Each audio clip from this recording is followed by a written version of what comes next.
Hola Bibliolovers, bienvenidos al podcast de B de Biblio, más que solo libros, un programa de la EBDI, donde junto a especialistas discutimos dudas sobre lo que a ti te interesa saber de bibliotecología, porque tus preocupaciones son nuestras preocupaciones. Vamos, acompáñanos a cambiar el paradigma de la bibliotecología.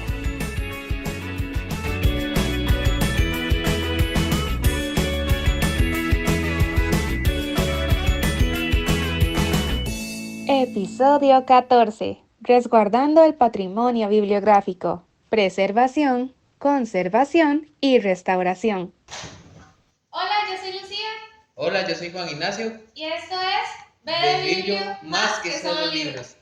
El día de hoy nos vamos a sumergir en lo que es la conservación y la preservación y parte de lo que es el patrimonio bibliográfico. Para lo que tenemos a una especialista, la invitada es Sharon Ugale, le damos un aplauso. Y Juancito la va a presentar para conocer más sobre ella.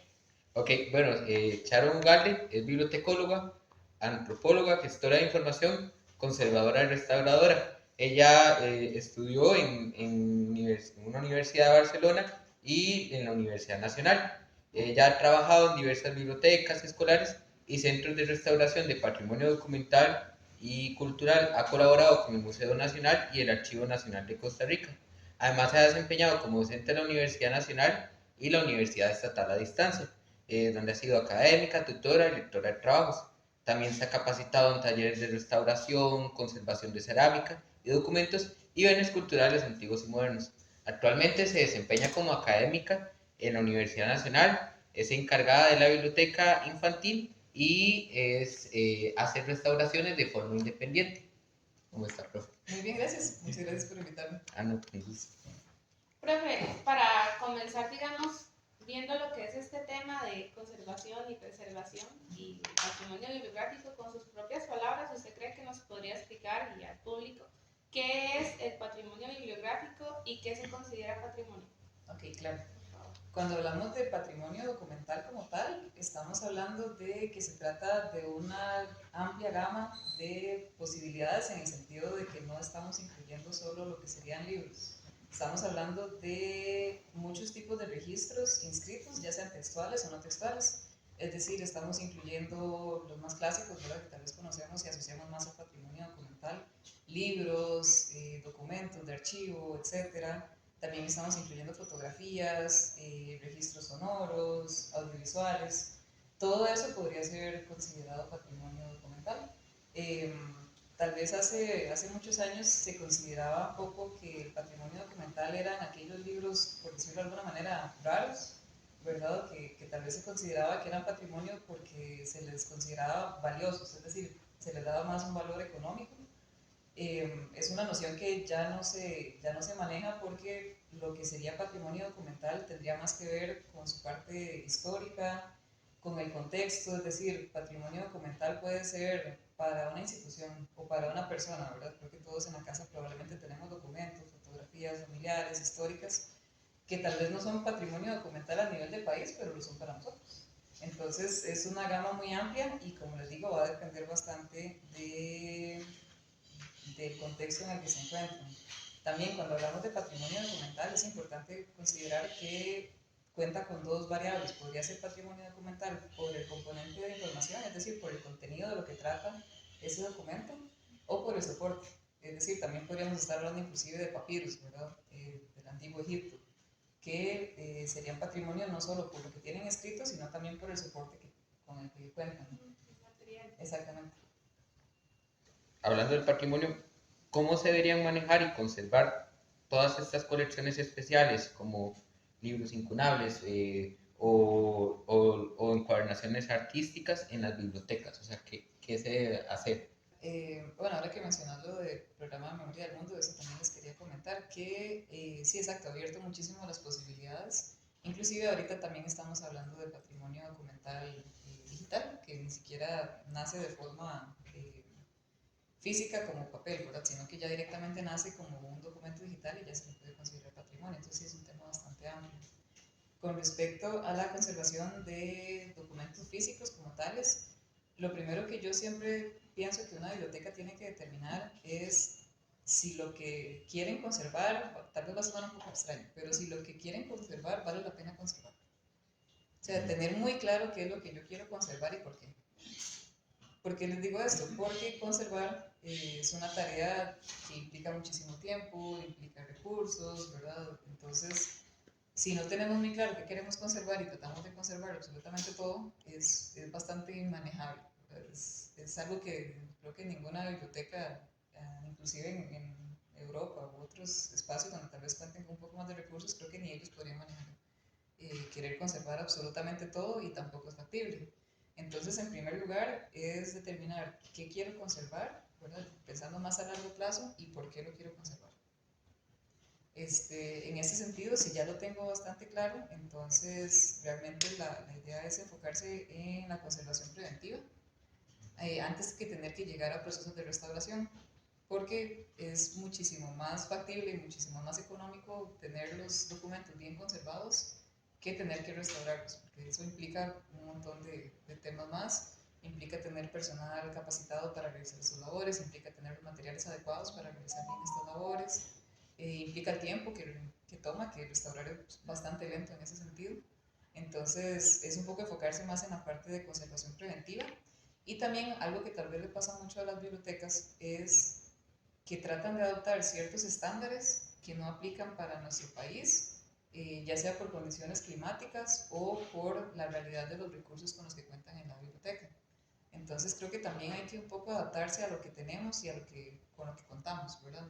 Porque si pretendemos hacer las cosas con los estándares de una biblioteca que tal vez cuenta con el personal, con los recursos, ¿verdad? De otro país, pues si lo hacemos a medias podríamos inclusive terminar dañando más el documento que cuidándolo, ¿verdad? Aunque suena un poco irónico, pero tal vez por querer hacer una buena acción, más bien hagamos lo contrario completamente.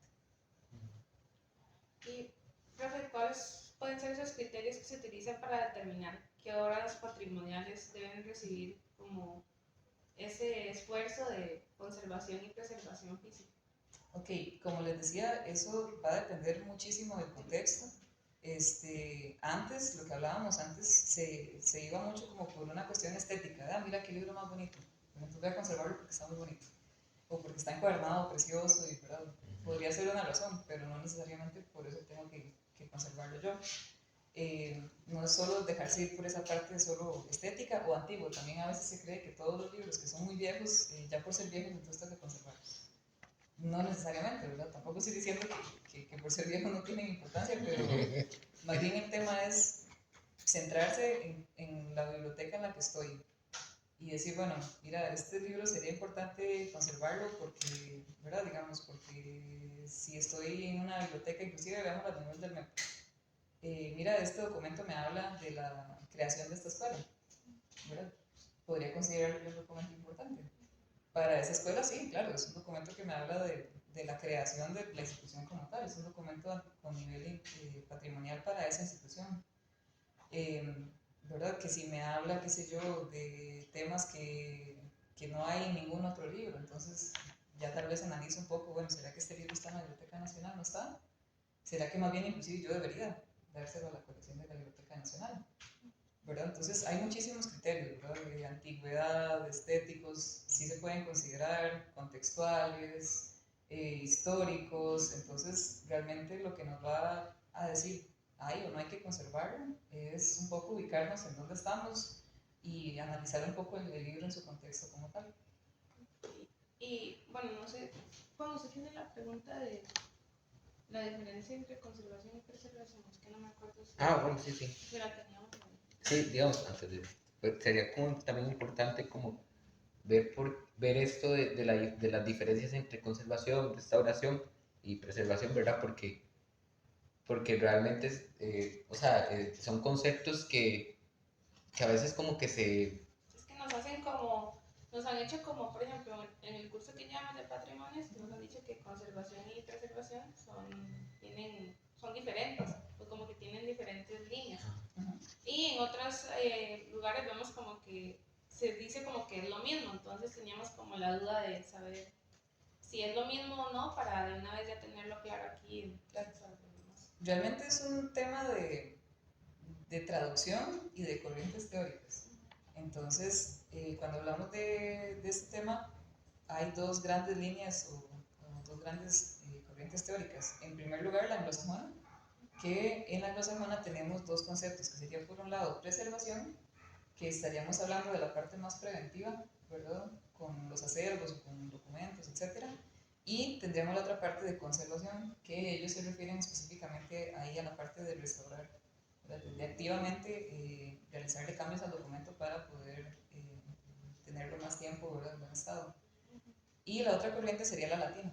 Con la corriente latina tenemos un gran concepto que engloba otros dos. Entonces, a nivel general se habla de conservación. Entonces, ese gran concepto nos habla, por un lado, de preservación o conservación preventiva y por otro lado, de restauración. Entonces, creo que por ahí anda un poco el tema del enredo, pero realmente son solo formas diferentes, digamos, de decir las cosas. Y pues si estamos hablando de preservación y de conservación preventiva, es como prácticamente lo mismo. Entonces tal vez por ahí sería lo que se enreda un poco, ¿verdad? Que usan las mismas palabras, pero en una corriente se usan, ¿verdad? Tal vez para una cosa y en otra para la otra, pero sería como más un tema de como les digo, de traducción. Ok, está bien. Muchas gracias. Si es que eso nos han enredado, porque no sabemos qué usar, si estoy usando conservación y lo que quiero es preservación, pero si es lo mismo, pero que si restaurar. Para restaurar yo siento que es como más sencillo de comprender el término, no sé, pienso yo que es más fácil de entender, que es así, hacerle cambios al documento para volverlo a, no sé, a tener como uno lo tenía antes, lo mejor posible, digamos. Sí, cuando hablamos de conservación preventiva estamos hablando normalmente de, por ejemplo, de toda una biblioteca o de toda una sede. Entonces son medidas indirectas, es decir, yo normalmente no voy a tocar los libros para conservarlos, sino que voy a actuar en el ambiente para que se mantenga de mejor manera. Entonces, qué sé yo, que si voy a poner un aire acondicionado, si voy a poner un deshumidificador, son cosas que yo hago al espacio, no lo hago, digamos, no toco directamente el libro. En cambio, cuando hablamos de restaurar, pues es individual porque yo tengo que ir evaluando cada objeto, porque cada objeto podría tener necesidades diferentes. En este contexto también hay un concepto que se llama conservación curativa, para añadirle un poquito más a la mezcla, que cuando hablamos de conservación curativa estamos hablando de que tal vez sí sean acciones más directas hacia los bienes, como por ejemplo un libro que esté muy ácido, entonces yo lo desacidifico, ¿verdad? Por poner un ejemplo. Entonces, como tal no lo estoy restaurando, pero sí lo estoy haciendo una acción curativa para que ese libro no siga con un proceso de deterioro. Yo pensaría que también era de restauración. No, hay acciones que son más curativas en el sentido de que pues las estoy afectando, y normalmente lo hago más en grupos, ¿verdad? No voy como bien por bien. Eso podríamos hacerlo con cerámica también, por ejemplo. Lo que le pasa a la cerámica es que tal vez tiene mucha sal, entonces hay que hacer un proceso de desalinización. Entonces eso también se consideraría una conservación curativa, ¿no? Digamos, usted en su experiencia, ¿qué medidas ha tomado como para decir, bueno, este sí, este no? O para descartar que realmente no es importante o una prioridad conservar.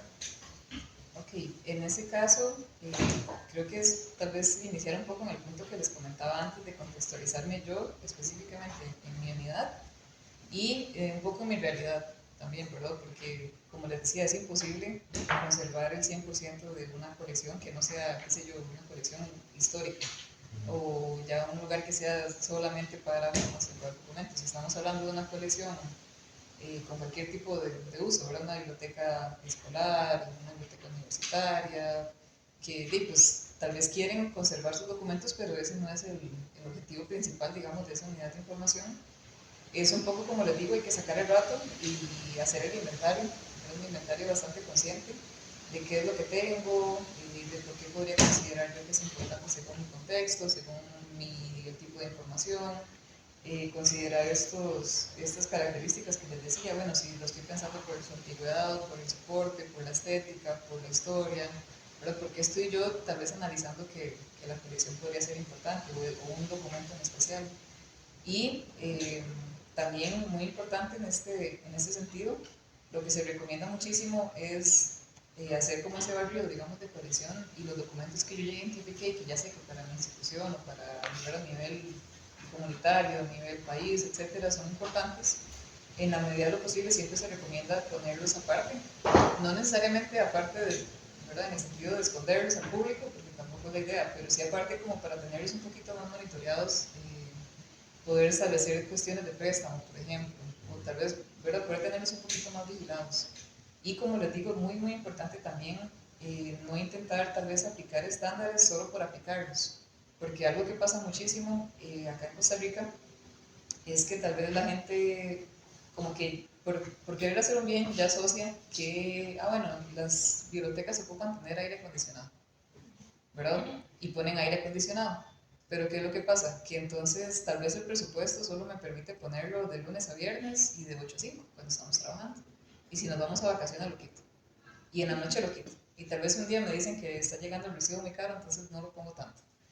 Y eso es un problema enorme para las colecciones en el caso de papel, porque le estamos variando montones la condición medioambiental al espacio. Entonces, ¿verdad? No es algo que le va a afectar en un día, 12 meses, pero sí le estoy afectando muchísimo a los libros porque están como en esa variación.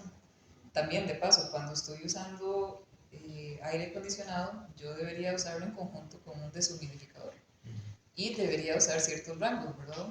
Entonces, si solo estoy usando el aire acondicionado, pues estoy aplicando la medida medias, y más si lo estoy encendiendo y apagando, y a veces sí, a veces no. O al contrario, también a veces la gente pone el deshumidificador, no lo están midiendo, solo lo ponen y no están usando aire acondicionado. Entonces, ¿verdad? Parece tal vez mentira, pero a veces por hacer buenas acciones, más bien estamos afectando. Entonces creo que es un poco también acoplarnos a la realidad que tenemos y decir, bueno, mira, si no puedo usar el aire acondicionado 24/7 y 365 días al año en conjunto con el deshumidificador y darle ese seguimiento, el monitoreo, pues parecería extraño, pero le va a afectar más a la colección si lo hago a medias. Entonces también es un poco decir, bueno, realmente puedo hacerlo, si lo voy a hacer, lo voy a hacer bien, y si no, mejor no lo hago, y parece increíble, pero la colección va a estar mejor conservada si no le creo esos cambios tan drásticos de medio ambiente, por poner un ejemplo. También hay mucho que por desinformación en las bibliotecas se hace, ¿verdad? Que el aire acondicionado, todo esto, y tal vez en el momento no sabe, pero sí como usted dice, a largo plazo, sí va a ser un daño para los libros y para, bueno, todos los materiales bibliográficos que hayan ahí, que tengan en sus colecciones. Y profe, con respecto a usted ahora que mencionaba que esto en Costa Rica, ¿verdad? Se hace mucho en las diferentes bibliotecas, tal vez es un poco más individualizado, pero ¿cómo sería en Costa Rica el resguardo del patrimonio bibliográfico? Si lo priorizan o no, usted qué ha visto. Yo sé que tal vez el Archivo Nacional es como lo más conocido y que ahí sí tiene su departamento de conservación y restauración, pero a nivel como más Costa Rica, no sé usted si ha visto o no, si nos puede contar tal vez cómo ha sido ese esfuerzo por preservar el patrimonio. Claro, en Costa Rica tenemos un tema que tiene casi que todo América Central. No contamos con una carrera a ningún nivel, ¿verdad? Técnico, diplomado, menos hablar de un bachillerato, una licenciatura, etcétera, para conservar ningún tipo de patrimonio, ¿verdad? Incluyendo claramente patrimonio bibliográfico. Entonces, como decís exactamente, en Costa Rica son, ¿verdad? En una mano creo que me caben los espacios formales para talleres de conservación, restauración. Estaríamos hablando, sí, por ejemplo, el Archivo Nacional, Biblioteca Nacional, Museo Nacional también tiene un taller.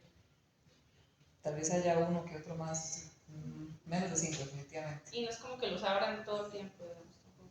Bueno, en el archivo, museo y Biblioteca Nacional sí tienen personas a cargo, pero vamos a lo mismo, como no existe la carrera, hace muchísimos años lo que se hizo fue que se mandó a personas a estudiar, pero en los 70, ¿verdad? Estamos a capacitarse fuera, en España, en Cuba, en países que sí tenían una tradición amplia de conservación de papel o de otros materiales. Lo que ha pasado es que esas personas ya se están pensionando. Entonces, hasta donde yo tengo entendido, no se ha vuelto a enviar a personas a capacitarse en el exterior, sino que tal vez antes de ir esas personas capacitan a otras personas, a jóvenes que llegan a cumplir con esos puestos. Entonces es un tema complejo, ¿verdad? Porque pues, al no contar con una profesión, es como, y si tienen la oportunidad, porque a veces la persona se pensiona y llega de nuevo, después de que la persona se pensionó. Obviamente ya no le puede dar todo este proceso de capacitación. Y a nivel de Costa Rica en general, pues ya con solo hablar de que a nivel de todo el país solo hayan 4 o 5 talleres, ya eso nos dice mucho, ¿verdad? Sí, de que no lo prioriza. Exactamente. Y el mismo, por ejemplo, la misma Biblioteca Nacional tiene tantísimo trabajo que difícilmente se puede encargar de las otras bibliotecas del SINAE. Entonces, hasta a nivel de sistema es difícil que ellos mismos se puedan encargar. Me imagino que les meten el hombro y les ayudan, pero hasta ellos están tan sobrecargados porque no hay tampoco muchísima gente que trabaje en esos espacios. Claro, que son tan poquitos los laboratorios o los departamentos, pues estamos hablando de que 4 o 5 personas máximo son las que trabajan tal vez por cada lugar. Y lo que pasa muchísimo en Costa Rica es que también hay una noción un poco incorrecta de pensar que solo la Biblioteca Nacional o solo el Archivo Nacional tiene patrimonio documental. Yo haciendo una investigación hace un par de años, llamé a bibliotecas públicas, por ejemplo, y les decía, ¿ustedes cuentan con patrimonio documental? Y de una vez la respuesta era no, es que tiene que llamar a la Biblioteca Nacional. Pero yo no quería hablar con la Biblioteca Nacional, quería saber si en X biblioteca pública ellos contaban con algo que consideraran que fuera patrimonio documental. Entonces, tal vez ya había que explicarles un poco, mira, es que patrimonio documental podría ser muchos tipos de materiales, podría ser material que tal vez no sea para mandar a la Biblioteca Nacional, pero para esta comunidad, para esta provincia, es importante y tiene valor histórico. Entonces, ahí tal vez ya la gente me decía, ah, mira, sí, tenemos tal y tal cosa. Entonces, realmente sí tenían patrimonio documental, pero ellos no lo estaban asociando como tal.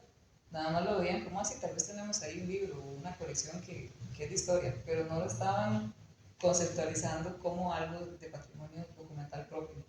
Entonces, creo que aparte del problema, ¿verdad?, de que no hay espacios formalizados de conservación acá en el país, creo que el problema inicia porque la gente no sabe o no reconoce, ¿verdad?, instituciones, personas, etcétera, no se reconoce que tienen patrimonio documental de algún tipo, sobre todo. Volvemos a lo mismo, la desinformación de qué es el patrimonio y la conservación. Claro. Sí, como que se toma ahí a la ligera y es, de ahí no sé, es peligro porque, vea, es peligro porque ya se están perdiendo muchas cosas por desconocimiento. Digamos, yo un día, yo tengo una biblioteca en la casa, ¿verdad? Y un día yo dije, ah, voy a ponerme a hacer ahí, ¿verdad? Me puse creativo y lo ordené. Y entonces me encontré como libros de 1800, como uno de 1800 y uno de 1900, pero yo decía, o sea, yo no ordeno esto y ni me doy cuenta de que esto está acá, ¿verdad? Y no le tomo la importancia. Ahora, si yo pienso esto, como en otras casas, así, hay muchos libros que tal vez no tenga la Biblioteca Nacional, pero realmente es un patrimonio del país y están ahí, o sea, perdidos, están en una casa y pueden servir para todo, o sea, para investigaciones históricas, para historia de Costa Rica, ¿verdad? Que aparecen cosas, ¿verdad? Porque ya, a veces hay documentos que no se han visto, pero que están ahí en una casa. Entonces, como no hay como esta cultura de vean a ver si en su casa hay patrimonio, o que busquen, o que le valoren a veces documentos, que de ahí se pierde y ya queda ahí, ¿verdad? Empolvado. Es que mucha gente no sabe qué es patrimonio, ¿no? Patrimonio, ¿qué es eso? Pero no sabe qué es eso. Entonces sí es como muy importante, más bien, enseñarle a las personas y como dice Juan, también enseñar esa cultura de que es importante para todos, no solo para, no sé, unidades especiales como estamos hablando ahora, el Archivo Nacional, la Biblioteca Nacional, sino que también es de parte de todos. Vemos que preservar patrimonio y todo ya es todo un proceso, pero a nivel legal hay algunas cosas, hay algunos aspectos que se deben como tener en cuenta para su resguardo, para su tratamiento. Ok, sí, a nivel legal en Costa Rica propiamente hay 2 leyes, bueno, digamos que 3, que se pueden relacionar con el resguardo del patrimonio documental. En primer lugar, la ley 7202, que es la del Sistema Nacional de Archivos. En esta ley, desde los primeros artículos, se habla de que el Archivo Nacional, en este caso, sería el responsable de resguardar el patrimonio archivístico. El Archivo Nacional no resguarda libros como tales, sino el patrimonio archivístico del país. Entonces eso implica que los archivos a nivel público en todo el país y los privados que decidan adherirse al Archivo Nacional tienen que llevar todo el proceso archivístico y al final del mismo, si tienen documentos de valor histórico, cultural, etcétera, tienen que pasarlos al Archivo Nacional. Entonces, digamos, es una ley que apoya la protección del patrimonio porque está poniendo al Archivo Nacional como ente responsable y habla de sanciones si un archivo no pasa sus documentos, pues, si los esconden o si no quieren enviarlos según el proceso debido de gestión documental. Luego tenemos la ley 1025, que es sobre el Sistema Nacional de Bibliotecas. Esta es un poco más amplia, entonces no se trata solo sobre ese tema, pero sí menciona en uno de sus capítulos que la Biblioteca Nacional es la encargada del patrimonio bibliográfico de Costa Rica y es la que tiene que resguardar. Acá es más abierta porque sí habla de que, ¿verdad? No hay manera como de obligar a alguien que produzca libros de tener que obligatoriamente pasárselos a la Biblioteca Nacional, sino que la biblioteca puede recibir donaciones, puede comprar libros, inclusive que sean parte del patrimonio bibliográfico del país. Pero en relación a esto también está la ley de imprenta y derechos de autor y derechos conexos, que nos dice que de cada libro que se cree hay que pasar 3 ejemplares a la Biblioteca Nacional. Entonces, como les digo, no es como que ya antes de que se hiciera la ley, pues no podemos obligar a nadie a que nos dé los libros porque no existía la ley. Pero una vez creada, entonces con esa manera nos podemos asegurar conservar el patrimonio futuro. Porque pues el patrimonio es algo que se va generando día con día, no es que ya no se va creando nuevo patrimonio. Entonces, con una ley de este tipo, tal vez un documento que se acaba de crear, un libro, ahorita es un libro que está en tránsito, ¿verdad? Es un libro que tal vez yo voy y lo compro, pero no sabemos si aquí en 100 años va a ser patrimonio documental. Y yo me estoy asegurando con esta ley que entonces que la Biblioteca Nacional tenga por lo menos un ejemplar. Entonces, por ese lado. Y tal vez sí con la Biblioteca Nacional, lo que me parece bastante curioso es que lo que se habla en el reglamento de servicios es que si un usuario daña un libro, tiene que hacerse cargo de su restauración. ¿Verdad? Entonces, eso debe ser caro. normalmente me imagino que es igual en la biblioteca. El Archivo Nacional, por ejemplo, tiene como un cuadro de precios. Entonces, si hay algún daño que haya que reparar, restaurar, ya saben cuánto le van a cobrar. Yo supondría que la Biblioteca Nacional es igual. A mí lo que me parece un poco preocupante tal vez es que no hay una sanción como tal, ¿verdad? Sino nada más, bueno, si usted daña el libro, pues tiene que pagar, pero hasta qué punto con eso logramos que la gente no quiera dañarlo, ¿verdad? No hay ningún tipo como de sanción más grande. Por ese lado.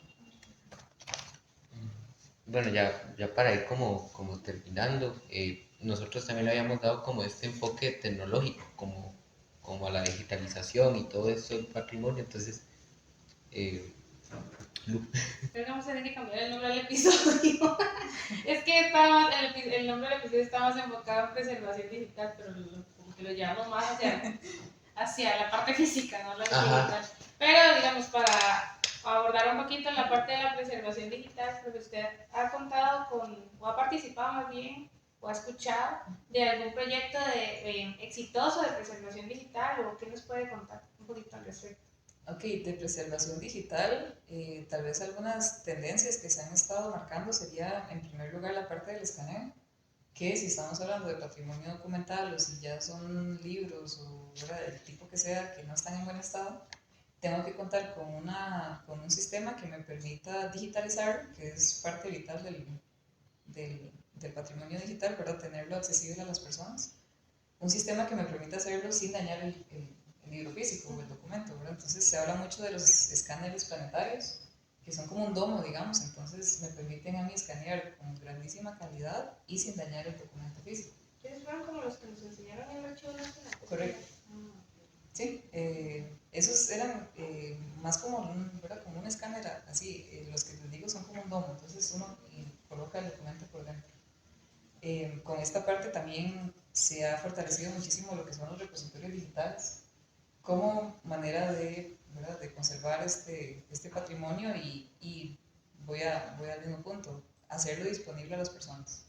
Porque más allá de que si es un acta o un libro de hace 300 años o de que si es patrimonio digital, no estoy haciendo mucho si la gente no lo conoce, ¿verdad? Porque lo que no se conoce no importa.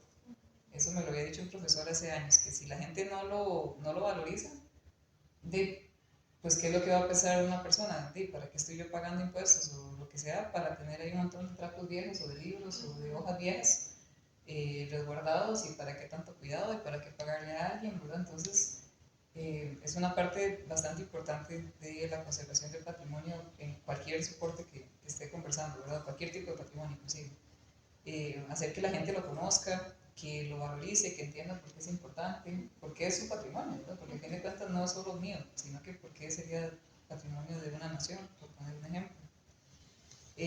Y con esta otra parte de patrimonio, de la parte digital, también se ha estado trabajando muchísimo, por ejemplo, desde la UNESCO, en establecer modelos o estándares, criterios, de que tal vez todos trabajen de una manera, no igual, pero sí similar, ciertos modelos, ¿verdad? De cómo salvaguardar datos, por ejemplo, metadatos, que yo me pueda asegurar de que luego sean recuperables. Se han creado normas ISO también para poder salvaguardar el patrimonio digital también en ese sentido. Entonces, tal vez son algunas como algunas de las tendencias. Y todo radica, a fin de cuentas, como les digo, iniciando por saber qué estoy conservando y por qué lo estoy conservando. ¿Verdad? Más allá de solo hacerlo. Sí, lo más importante es entenderlo y también que sea parte de uno, ¿verdad?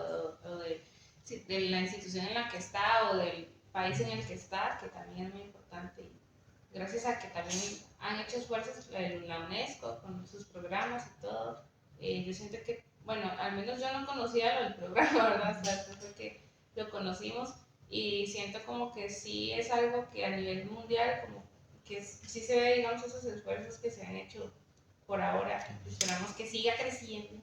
Claro, y con respecto a experiencias de éxito que me consultabas, sí quería mencionar, por ejemplo, la Biblioteca Nacional, en sus redes sociales ellos publican mucho, ¿cómo se llama la cápsula? Se llama Recuerdos o algo de Memorias. Entonces ellos publican un periódico antiguo, publican la noticia y tal vez la asocian con algo del presente. Entonces es una forma muy bonita de valorizar ese patrimonio que ellos tienen. También hay un museo virtual del Liceo de Heredia, que nos queda acá tan cerca. Ellos también cuentan con muchísimas fotografías, entonces es algo que constantemente en sus redes sociales ellos publican fotografías, publican hechos que se pueden asociar con el presente y son iniciativas que nos ayudan realmente a que la gente pues, valorice ese patrimonio, ¿verdad? Y que se mantenga, ¿cuál sería la palabra? Que se mantenga vigente. Porque de verdad no ganamos muchísimo teniendo todo en condiciones perfectas, de conservación perfecta, si la gente ni siquiera sabe que eso existe, ¿verdad? Ya sea, tal vez no se lo puedo enseñar en persona porque no está en buen estado, pero si yo por lo menos lo pongo en mis redes, lo pongo accesible para que lo vean digitalmente, le estoy dando un valor, la gente sabe que existe y la gente sabe, ¿verdad? Entiende por qué es importante mantenerlo. Y eso que hace la Biblioteca Nacional me parece muy bonita porque también es como vincularlo al presente para que las personas también se puedan como vincular a ese documento. Creo que está como muy interesante. Y bueno, ya nada más solo esta, ya lo prometo. Prometo que solo esta, ya la última. Es que yo sé que hay mucha gente, ¿verdad? En Biblio que tal vez dice, como a mí no me gusta la parte de catalogación, no me gusta la parte de indexación, entonces que también existe esta área de conservación y como usted es un ejemplo de que, ¿verdad? Se puede tal vez también trabajar en esa área, más contar, digamos, cómo se podrían especializar en esta parte de conservación y preservación, si nos puede contar un poco de su experiencia. Claro. Para finalizar. Sí, por supuesto. Como les comentaba, acá en Costa Rica no hay ningún tipo de formación, ¿verdad? A ningún nivel.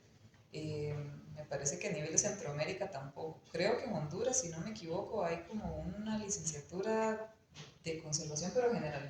Entonces no sabría decir eso. Realmente lo que hay que hacer es buscar en países donde ya tengan una tradición establecida, ¿verdad? México, por ejemplo, México son excelentes. Estados Unidos, a nivel de América, Colombia también ha contado con programas de conservación y restauración. Chile, lo que pasa es que inclusive en países donde sí tienen como esta tradición, porque sobre todo en el sur, sí he notado que a veces tienen el programa abierto, a veces lo cierran, entonces hay que estar como muy pendiente, ¿verdad?, de las opciones de capacitación. En Europa tienen muchísima experiencia, ¿verdad?, lo que es España, países como Alemania, ¿verdad?, realmente sí tienen como su disciplina. Lo que sí les recomiendo yo mucho cuando quieren salir a estudiar es, si están considerando volver al país, que sí tengan muy claro que tienen que estudiar un programa que luego les vayan a reconocer acá, ¿verdad? Porque pues, hacen todo el esfuerzo, tal vez, toda la inversión de todo, de tiempo, de recursos, de buscar becas, etc. Y si luego el programa no se lo reconocen acá, ¿verdad?, por CONARE, es un problema. Pero sí recomendarles tal vez que busquen muchísimo los programas, que lean los planes de estudio, sobre todo, que se aseguren de que eso es de que el plan de estudio es lo que ustedes quieren aprender. A mí me pasó que habían varias opciones, pero pues encontré la de la Universidad de Barcelona y todos los cursos que daban. Yo decía, mira, yo quiero llevar esto. Entonces, ¿fue el que más se acercaba a lo que usted le... lo que yo me quería capacitar, sí. También tal vez comentarles, tener cuidado, hay mucha formación virtual que no está mal, pero cuando estamos hablando de restaurar, ¿verdad?, es un poco complejo decir que yo voy a restaurar solo viendo videos. En cualquier caso, si es algo que pues, lleva práctica, es lento, hay que mejorarlo, es una habilidad también manual. Entonces, si alguien estuviera interesado, sí, recomendarle muchísimo que esa parte práctica es vital. Entonces, sí es bastante importante que se practique montones, porque es la única manera de irla mejorando. Muchas gracias. Cualquier cosa, ya saben que se pueden contactar con la profe Sharon, ahí. Después ponemos el correo para que la busquen si tienen alguna duda. Bueno, yo digo, no sé la profe, sí, ¿verdad? Sí, claro. Yo le mando el contacto y la profe, bueno, y esto fue B de Biblio. Muchas gracias por acompañarnos. Nos vemos en la próxima. B de Biblio, más que solo libros. Está haciendo los podcasts. Sí, profe. No sé, ahora voy a